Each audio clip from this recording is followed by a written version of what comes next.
Hello and welcome to my podcast, Fit for Life. In this podcast, we're going to be discovering all subjects to do with fitness, health, training, exercise, mental health, and all of the above. A real relaxed chit-chat discussion about fitness, well-being, being a better form of your previous self, self-improvement, all of the above, and above all else, how to be fit for life. Hello and welcome back to episode 4 of my podcast, Fit for Life. And hello, thank you again for the positivity I had from the previous one. Again, my mind is blown with the messages and things that I'm receiving off people. It's absolutely incredible. Really impressed. I'm really thankful for all the positivity and humbled by it. Contrast, these things I don't really plan at all. I know I should, but all my content on my Instagram, my podcast content, everything, I don't really plan. I just sit here and whatever comes to my head, I just kind of go with, and I just let my tongue roll. I just like to have more of a relaxed, informal discussion about things, be open about things, try not to get too sidetracked along the way. So you will be proud of me. I have made somewhat of a list here on the back of an envelope, how prepared I am. And today's podcast subject is going to be very much like the previous one about weight training, but I want to go a little bit more in depth into a few more things, a little bit more technical. So obviously the last podcast we covered the positives to weight training, the basics, not talking too much about rep ranges, how it benefits the body more specifically, what exercises you should be focusing on, and diving a little bit also nutritionally too, and the things that we should be doing nutritionally to help us making the most amount of growth possible through weight training to get stronger, to build muscle, to make sure that we're strengthening our posture and all the other important things I spoke about on the previous podcast.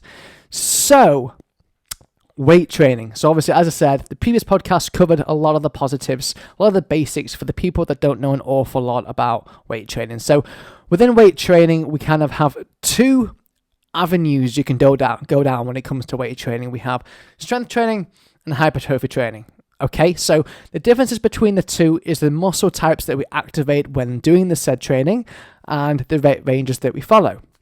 Strength training tends to be more of the lower rep ranges, so it tends to be a lot more weight, a lot less reps, sticking more or less between 1 to 5 or 6 reps, going a lot heavier.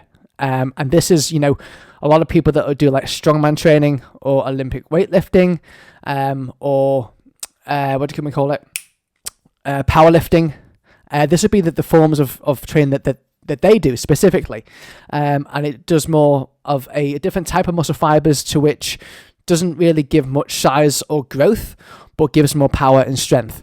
The other flip of the coin there, we have hypertrophy-based training, which is higher rep ranges. So they say specifically, they'd used to say between 8 to 15 reps. And the old school used to be to say, if you go above 15 reps, you're instantly doing cardio and you're doing kind of more endurance and stamina training, and you're going to suddenly just lose muscle mass. So if you were doing a rep, for example, a set, of 15 reps, and you went to 16, you'd be shit, instantly cardio training, endurance training, you're going to start breaking down muscle fibers, you're going to start doing more cardio than what you are actual weight training, and start losing muscle.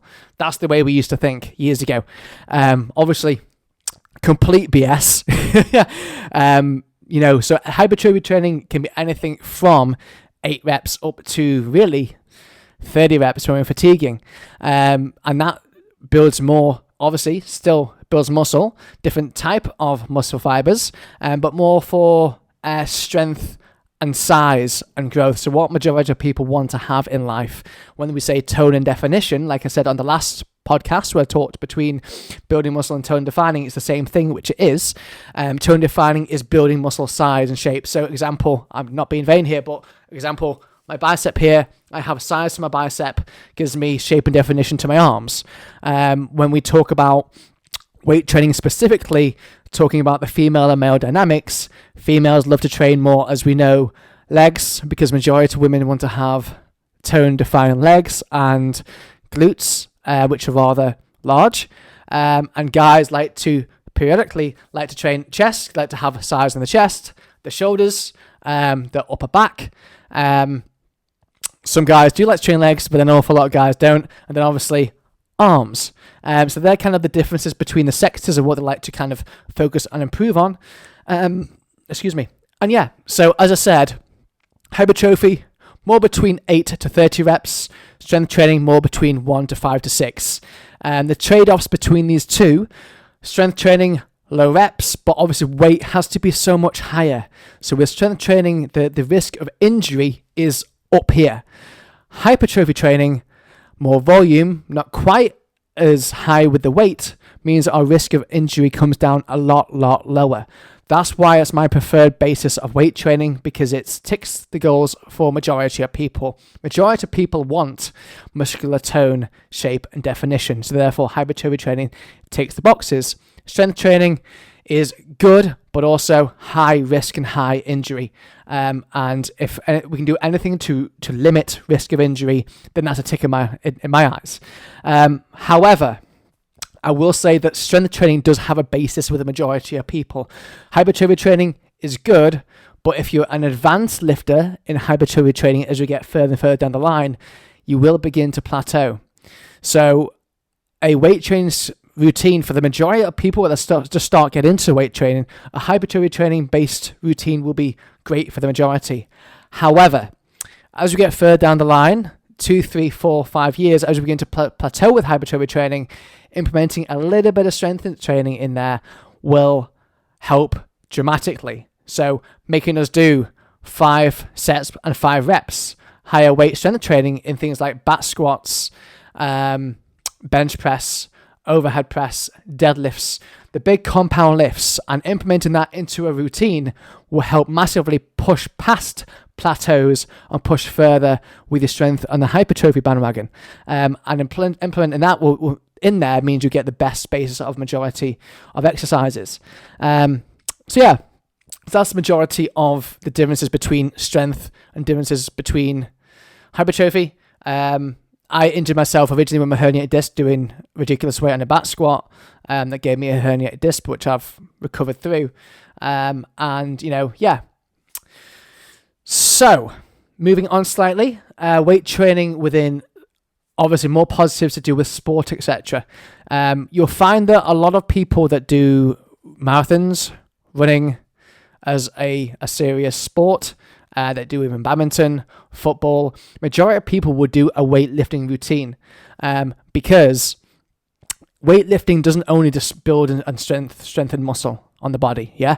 It also strengthens our tendons and ligaments. So around your elbow joints, your shoulders, your hips, your knee, your ankles, between here, the ligaments and tendons between here, when we lift weight, will also strengthen the ligaments and tendons there, and our grip strength, and so many other factors of the body.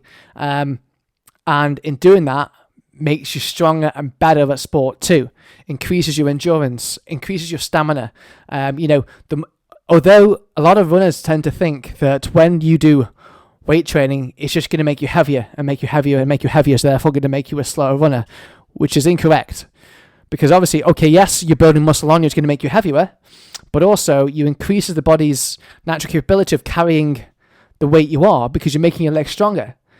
For a runner, for example, to start doing weight training and to work on lunges, leg press and squats, etc., making the legs stronger, they're going to be heavier, yes, but equally they're going to be stronger. So because the legs are stronger, they can carry the weight of your body further for longer, increase in endurance, increase in stamina. So, you look at any professional marathon runner, or any runner in retrospect, or sports person, they'll all do some basis of weight training in a program.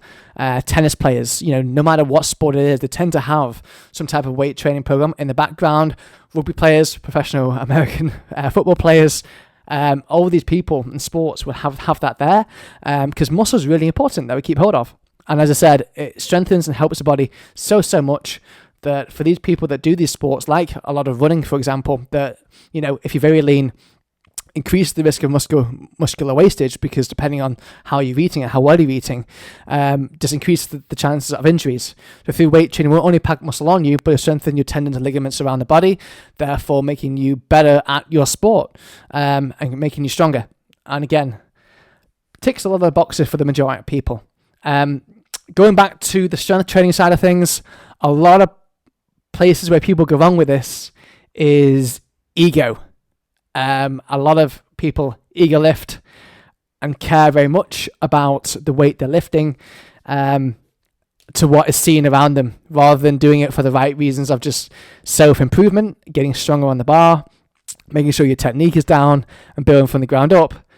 We tend to want to just walk into a gym and see what the most weight we can lift possible, no matter if our technique goes to shit, no matter if we injure ourselves, no matter what. We just want to go in there, put a load of weight in a bar and lift off the fucking floor and be like, yes, I'm He-Man. I'm on top of the world. I am this incredible supernatural being.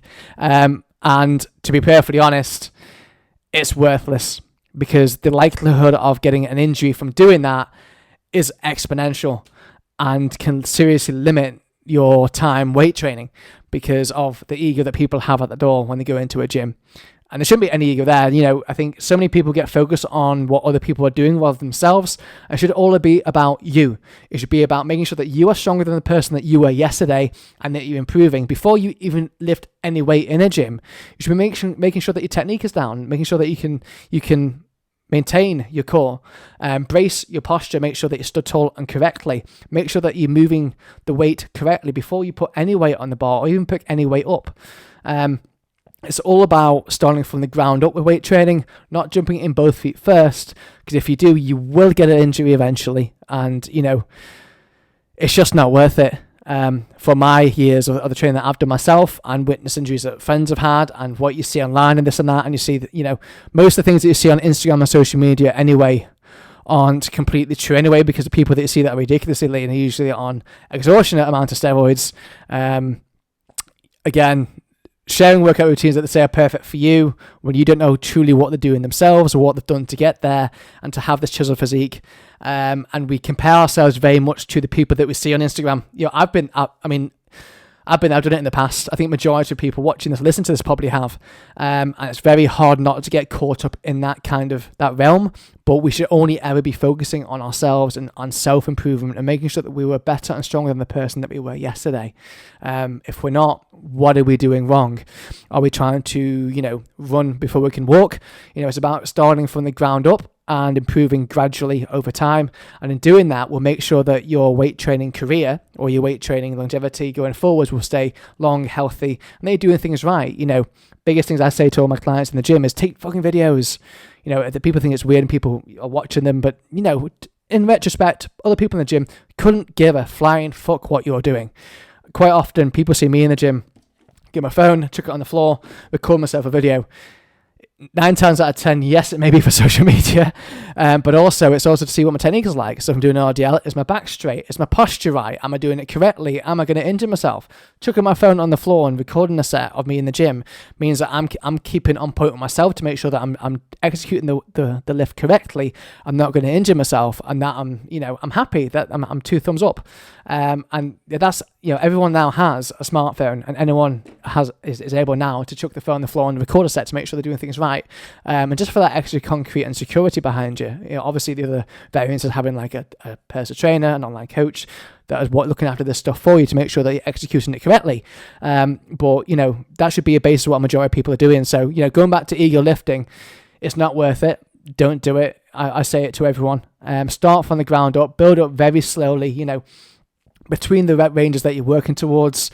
Going back to talking about hypertrophy as what it was, I spoke about it in the previous podcast, but as I said, between 8 to 15 reps tends to be hypertrophy wise, but even up to 30. End of the day, if you go lighter with a weight, it's just the amount of time it takes for you to fatigue. So if you go too light with a weight and you're getting more towards 30 reps, you're probably a little bit too light with the weight in your hands. You should be fatiguing between 8 to 30 reps.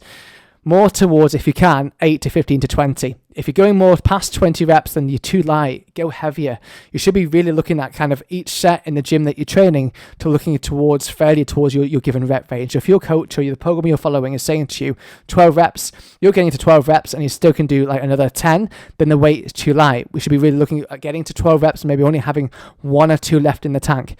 And then resting for the appropriate time, then repeating a further 2 to 3 times, depending on how many sets is on your routine. And in doing that, we'll make sure you're getting the most out of every set, making sure that you rest long enough, because a lot of people don't rest long enough between the sets, between 1 to 2 minutes when you feel like you're recovered, then go in again to war, and then finish again. A majority of people in the gym, sadly, you just don't see them pushing themselves hard enough, pushing to failure, getting muscular fatigue, and therefore you're not going to get the results that you want because you're not pushing yourself hard enough. You should be finding it challenging. If you're going out the gym and doing a routine and saying it's a 5 out of 10, well, why? Are you not controlling the reps enough? Are you not doing time and attention? Are you not pushing the weight high up enough? It's one of them. You walk in the gym, you get out of it as much as you put in. And if you're not pushing hard enough with the weights that you choose, doing time and attention, controlling the reps, making sure that you're taking between 40 seconds to a minute on each set, through, controlling the negatives, 3 to 5 seconds on negatives, making sure that you're pausing at the bottom of each rep, then powering through, and doing that every rep with a weight that you can control, every set, every exercise. And at the end of a session, you should be fucked. You should be done. You should be like, I couldn't do any more. I'm fatigued. I'm done. And if you're not like that, why? Why not? Are you not pushing hard enough for weight? Are you not implementing time and attention? Are you not doing enough exercises? Are you taking too much of a long rest break? You see where I'm going here? So every session in the gym, you should be finding challenging. And if not, why not? So yes. So into most beneficial exercises. So for the majority of people just starting out weight training, compound movements are a given and should be the primary for majority of people. So when I talk about compound movements, a compound movement is a movement where it uses more than one large muscle group in the body. So like squats uses obviously core, but majority of the big leg muscles like the glutes, the quads, the hamstrings, all the primary leg muscles, bent over rows. Big compound movements, not only working the back, it's working the arms, the rear delts, the shoulders, overhead presses, pull-ups, deadlifts. They're kind of your top compound movements. And starting from the ground up from these, you can get a lot of strength and a lot of development pretty darn quickly in a short period of time. And doing these consistently throughout a week will increase muscular shape, muscular strength, muscular definition, and get you towards where you want to be. And then when you want to work on the other parts like your arms and your shoulders and stuff, like your accessory movements are what you tend to do towards the end of a workout. So your first basis of a workout is doing the big compound movements, the things that are going to be most taxing and most effective to the body. And then as you get through the workout, you start to get easier towards the end of the session, reeling back, doing more of the accessory movements, i.e. working on arms, your shoulders, your glutes, and little things like that. And that's how you base the majority of your workouts.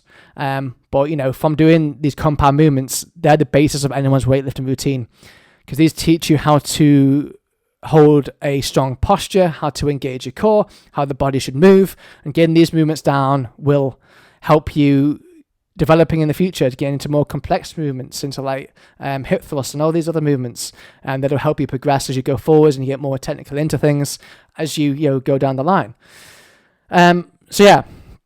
So talking nutrition within all of this as well. So what things should be eating to build muscle and to get the most amount of results from the weight training that you're doing. Protein. Protein intake is very important. Majority of us don't eat enough protein. Protein isn't only just for muscular growth and for maintaining muscle. It's for majority of how the body works and runs. It helps us maintain our hair follicles, our skin, the important organs and inside the body, cell regeneration. So many things are really quite important with protein intake, and it should be the background for the base of anyone's nutrient intake. And majority of people aren't eating enough of it. So periodically, the best bet to look at protein intake, there's loads of people that say you have 0.8 to 1.2 grams per kilo body weight and that. And I think the most simple plain Jane way to look at it is a pound per pound of body weight. So if you, for example, weigh 160 pounds, between 150 and 160 grams of protein will be optimal for you a day. Keep things simple. We don't need to overcomplicate things here. Let's keep things pretty darn simple here. So between 150 to 160 grams of protein, if you weigh 210 pounds, again, between 200 to 210 grams of protein a day will be great for you. And then your calories all depends on what your goal is. So nutritionally, if you're looking to lose weight and drop weight, well, obviously weight training, then going into calorie deficit will be important for you. If you're happy with your maintenance weight, the maintenance calories will be great for you.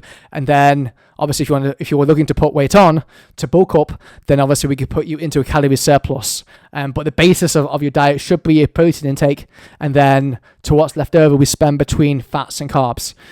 So, for me, I always think and dictate that carbs is the most primary energy source for the body, because it's what the brain neutralizes into energy the quickest out of carbs and fats. So it's a preferred fuel source for the body. So therefore, for me, carbs is the basis of many of my clients' nutritional plan. And then fats, we have to have a certain amount of fats in the diet to maintain health, hormone regulation, the way the body works. Fats are still quite a very important part of our intake to a certain degree. We don't need an awful lot of it, but enough is important. So depending on the client, some clients do not enjoy eating carbs majority. Some people prefer to eat higher fat diets. So people that tend to love more like cheese and peanut butter and so forth, they may benefit more so from a higher fat or low carb diet. Majority of people that like to eat lots of rice, grains, potato, XYZ, then a higher carb, lower fat diet is more optimal. But depending whatever fuel source you pick is entirely up to you. But having the protein as a basis, that's covered. Then how we spend the rest of our calories between carbs and fat is up to the individual and up to the client. And that will mean that eating enough protein, eating enough foods will mean that you are, optimizing your time in the gym, that when you get home, that you're recovering, you're growing, you're eating enough to let the body refunction, regrow. Because as I said to you on the previous podcast, you go in the gym, you're breaking down muscle tissue, you're breaking down muscle, you're damaging the body. So when you come home, you eat up and you rest and sleep, that's when growth is going to happen. Sleeping between 7 to 8 hours a night, look at your body as a battery. If you have an iPhone, these, they're good for the first 6 months, then they start to run out of battery like that.